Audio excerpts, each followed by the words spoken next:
ba maging effective na content creator? Hindi lahat ng content creator na araw-araw nagpo-post ay umaangat. At hindi rin lahat ng maraming views ay may impact. Kung gusto mong maging effective na content creator, panoorin mo to hanggang dulo. Kasi baka dito mo ma-realize kung bakit hanggang ngayon hirap ka pa rin. Maraming nagko-content ngayon, pero kaunti lang ang tunay na effective. Ang tanong, content creator ka ba na basta nagpo-post lang? O content creator ka na may direksyon, may mensahe at may layunin?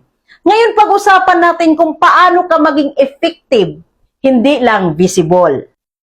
Una, may malinaw ka dapat na purpose. Una sa lahat, tanungin mo ang sarili mo. Bakit ka nagko-content? Para ba sumikat? Para lang kumita? O para makatulong, makapagbigay ng value at maka-impluwensya ng tama?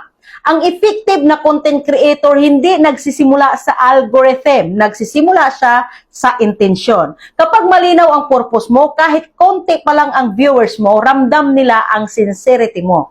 Pangalawa, hindi lahat ng trend dapat salihan. Isa sa pinakamalaking pagkakamali ng mga content creator, lahat ng uso sinasakyan kahit hindi na-align sa values nila. Effective content creators choose relevance over hype. Hindi mo kailangang sumabay sa lahat. Mas mahalaga na consistent ka sa mensaheng gusto mong iparating. Mas okay ang kaunting views na may natulungan kaysa milyon na walang impact.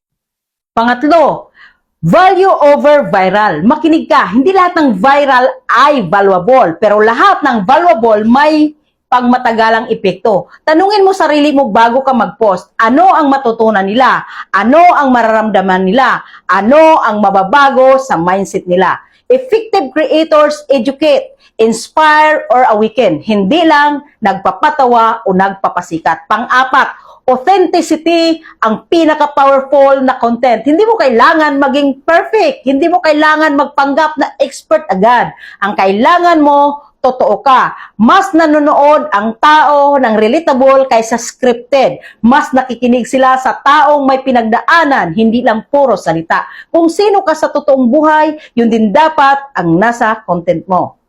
At panglima, consistency plus patience. Ito ang reality na ayaw marinig ng marami. Walang instant success sa content creation. May mga panahon na walang views, walang likes, walang appreciation. Pero ang effective na creator, tuloy lang. Hindi nagrereklamo, hindi nagdadahilan. Gumagawa ng paraan. Kung gusto mong maging effective na content creator, tandaan mo to. Hindi ka nandito para magpa-impress. Nandito ka para mag-impact. Kung may natutunan ka sa video na ito, i-like, i-share, at i-comment mo, I choose value over viral. At kung seryoso ka sa growth mo, manonood ka hanggang dulo ng mga content na may saysay. Salamat at kita-kits tayo sa susunod na video.